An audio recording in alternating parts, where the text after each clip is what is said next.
Hi there, and welcome to your first flute lesson. My name's Jonny Lipford. I'm an award-winning performing, recording, and instructing artist of the Native American flute. And I started my flute journey on Christmas Day in 2002 at the age of just 13 years old. I didn't know anything about music. I just loved the sound of the flute. I found it through a cartoon and just fell in love with the sound. And I believe that's why you're here. And today, for this first lesson, I wanted to share with you 4 things that are really important to get you started on your flute journey. So I've broken things down into these 4 categories. The first one is choosing your first flute, or choosing the right flute. The second one is posture, hand placement, mouth position as well. And the third thing is creation and inspiration. That's a really good one. And the fourth and final thing is application. So let's get into those 4 things now.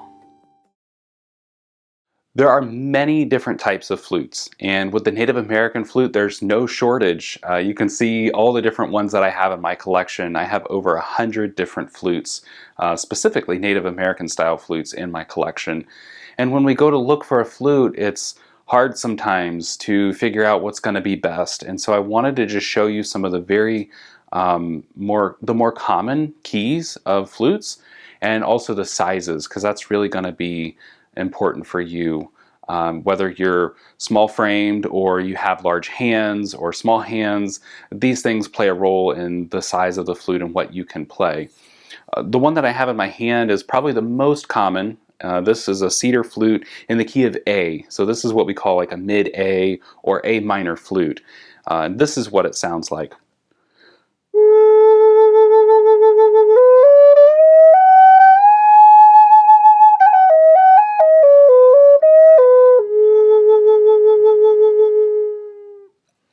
So this one is of good size. It's a mid-range flute.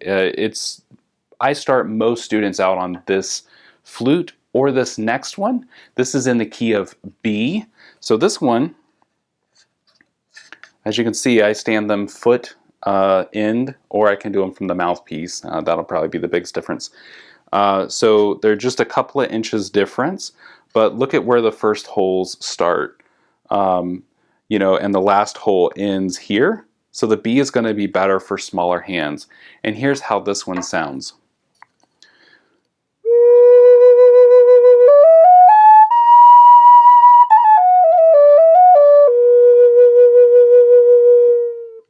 So that's one key higher than the A.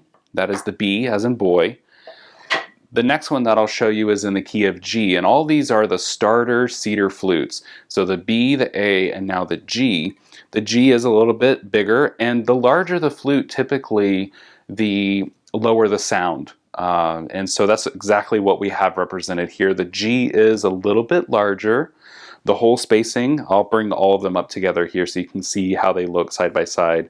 But the G is going to give you a little bit deeper tone. So it's one note lower than the A, whereas the B was one note higher than the A. Here's how it sounds.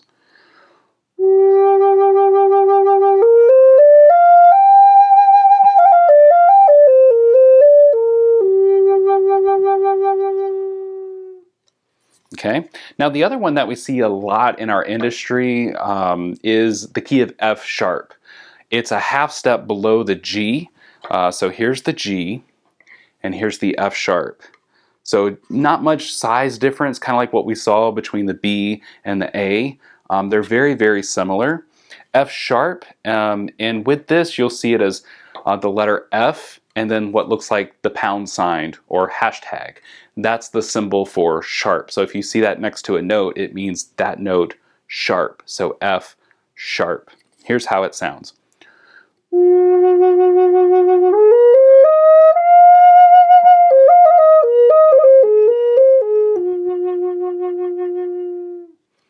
So many people like those lower tones, but again, as you get to lower tones, the flute gets bigger. Now I'm going to bring up another flute in my collection that a lot of people love this sound.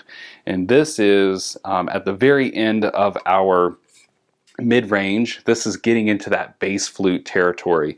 And you can see just, going from the G, this is a C. So going from G to C, look at the size difference here. big difference. But I just wanted to show you what this one sounds like. This is in the key of C.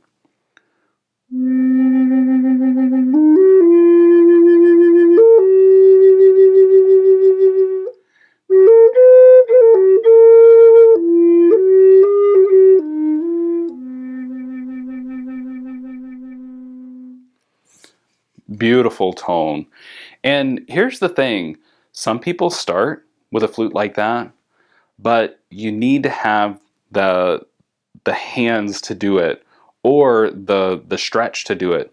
I find that a lot of flute players who are just getting into this, their first flute, they buy a big flute like that, and they can't reach that bottom hole. Now they're frustrated because they're having to hold it weird and be uncomfortable just to make a beautiful sound out of the flute. And they get discouraged and frustrated. They haven't found a flute that is comfortable to start making that music. I want to show you one other flute that you'll see commonly in our industry. So, not to confuse you, but this is an A flute. This is a mid-A.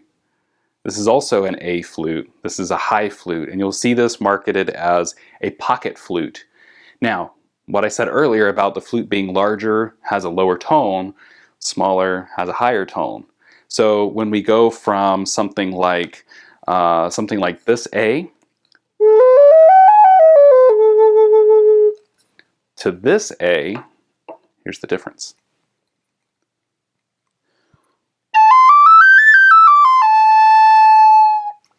I see a lot of people get confused when they want that A but end up buying this A because they think it's the same note. And this is a great flute if you're going to go backpacking or hiking or taking it out with you somewhere. It's much more portable and can fit in a purse or a small backpack. The A can as well.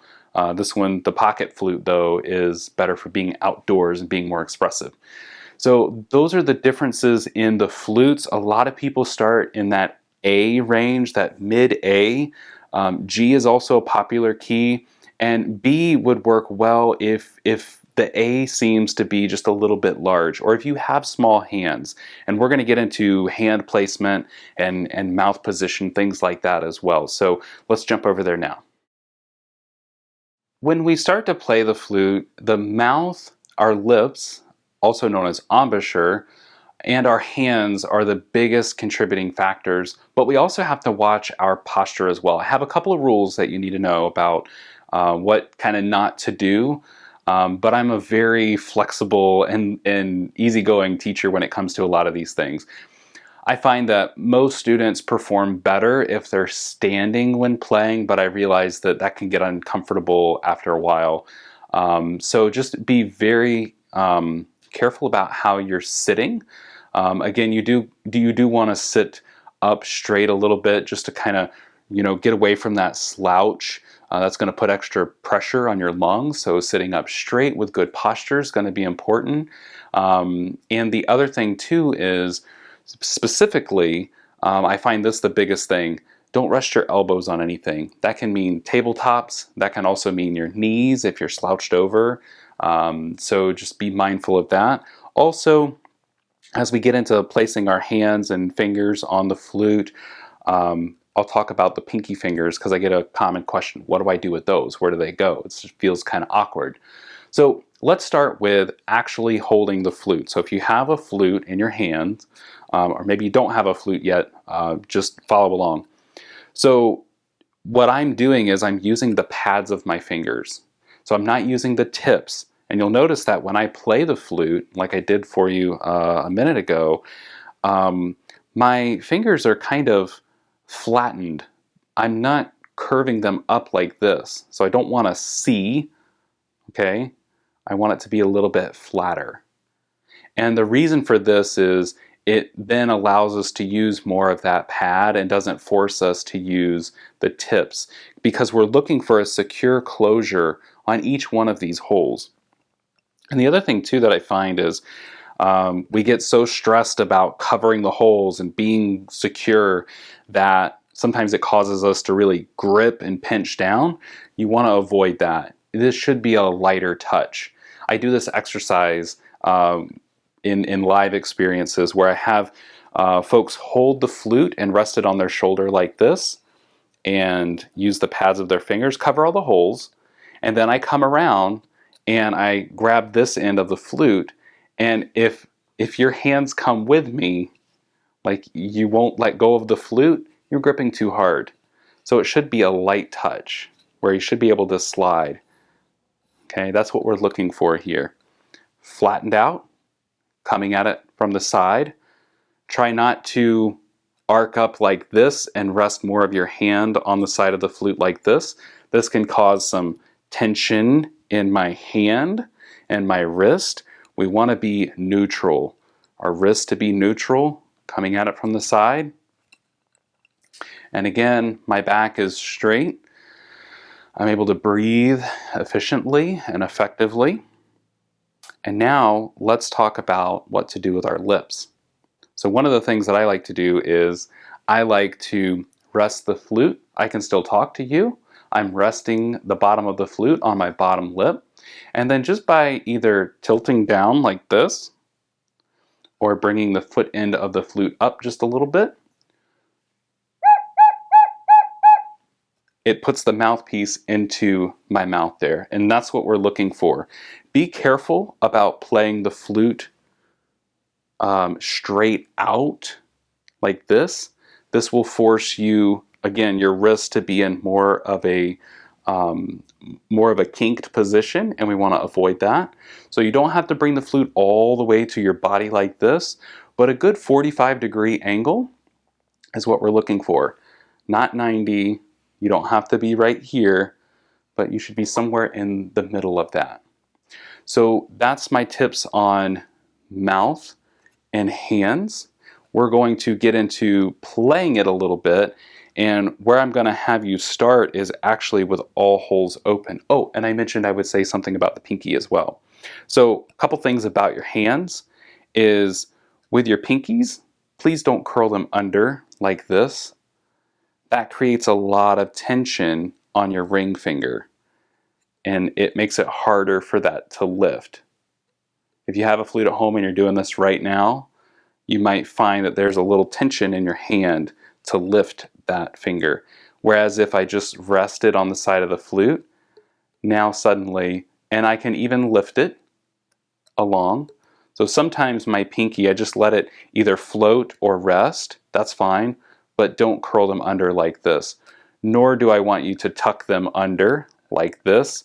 That again is creating that tension between your pinky finger and your ring finger. So just letting them rest.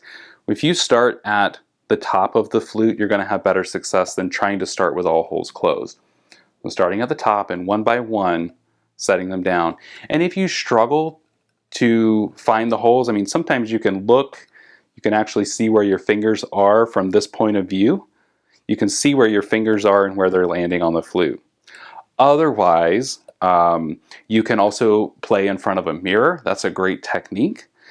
The other thing that goes opposite of these is closing your eyes. Because when you close your eyes, you can feel. You know, you don't have the judgment of your vision impacting that. So you can just feel where you're at. And yeah, you may squeak and wobble around the hole a little bit, but over time you're going to develop a comfort with this. So lips, embouchure, your hand position. Again, remember those rules. Elbows and pinkies are the biggest culprits here, so keep an eye on those. And also your posture so you can breathe. Let's move on to creativity and inspiration. One of the things that I love about the Native American flute, and I think this is why I was so drawn to it in the early stages of my flute playing, is that it's super intuitive. And you don't have to know a lot about music in order to make music. I know that sounds crazy, but go with me. So there is this basic scale, which is a minor pentatonic scale for those of you that are musical. So this scale enables us to just move about, and just the thing that we're searching for here is to just change note duration, how long we play a certain note or move to and from another note, and also our phrases. So think of phrases like sentences. Sometimes there's a comma and we move on, or sometimes they're just short sentences and this is all that we say. This is all that we play. So think about, your phrasing is going to be also something that you can change and modify and how that music comes out. So I'll just give you a little bit of an example. This is me just improvising. I do have experience with improvising. I've written and played tons of songs, but it doesn't matter if you're day one or year 30 into this. It doesn't matter. The rules are still the same. You have these notes to play with, and every time you play can be different. So I'll just improvise a little bit and just kind of get an idea of what I'm doing here and let that be inspiration for you to move forward.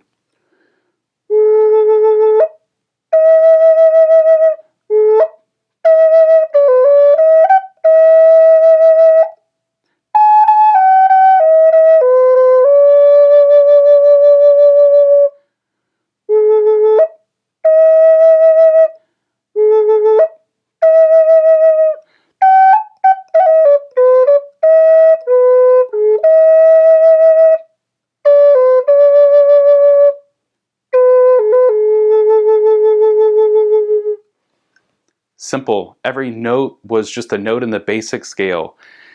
In other trainings, you'll learn about cross-fingering and half-holing and upper register notes and all the different notes that you can play. But just with those few notes, you can do so much. One of the things is, you're going to discover things and unlock your musical potential just with these few notes. And I think you're really going to enjoy this. There's some things that you can do with playing scale songs. You can play the horizon, so it's called the horizon song, or the tree line. When the trees go up or the mountains go up, your notes go up. And then when it comes back down, you come back down, and you can just change that. You can go as fast or as slow as you want to. People love taking these flutes out in nature. I enjoy that too. Going out and just sitting by the lake or going on a hike, take a break, pull out your flute, and if you're in a place that has canyons or a cave, you can hear it reverberate and echo back to you. There's so much that you can, so many experiences that you can have around this flute that go outside of the four walls that you play your flute in normally. Get out and play that. So that's creativity, and inspiration is in everything, and it's how you apply it. And we'll talk about what others are doing as far as applying this music and this instrument into the world. The Native American flute can now be found in so many places and music. When I started my journey with the Native American flute, there weren't a lot of resources available. YouTube didn't exist. We didn't have a lot of books. We didn't have a lot of recordings yet. We had some cassettes and some CDs of flute music, and there were just very few resources available. Now we fast forward and we find the flute in TV, we find it in spas and Pandora, and we just find it everywhere, and in lots of different genres of music. I have friends that are doing jazz with the Native American flute. I have friends that are doing electronic dance music with the Native American flute, but a lot of people are using this bedside for hospice patients that are transitioning. They're playing in hospitals. They're playing in nursing homes. They're playing in assisted living facilities. They're playing in yoga studios, in meditation environments, using it for sound healing, or just using it in their own meditation and healing practices. When I started with the flute was for me and me only. It was my own thing. It was kind of like my journal. I would just play to kind of whatever I was feeling that I couldn't verbalize. I would just play. And that was so powerful for me. And I had realized that if that's powerful for me, how would that affect others? So then I started to open up a little bit, and I would play for my parents or my siblings, and then I would start to share with other members of the family, and eventually started booking gigs and going down that path. And that's a story for another time, and I hope that I can share that with you. But hey, if you're looking to do something, if this calls to you, if you're still watching this, if this calls to you, if this is something that you really feel motivated and inspired and compelled to do, I'd love to send you some more information. I have put together a course, the Beginning Your Journey course, where we go over things like we talked about in this very first lesson, but we go deeper and we start to understand more about the Native American flute and how you can apply it and how you can use it, and learning some songs. You can play your own thing and just do your own thing, but there's also lots of songs out there, songs that you may know. And so if this is what you're looking to do, I would love for you to learn more about the Beginning Your Journey course. So I'll put some information together for you, and I hope to see you there. So thanks so much for watching this. I hope you gained some knowledge and understanding about the Native American flute, and I can't wait to hear and see you play music and share it into the world. Thanks so much.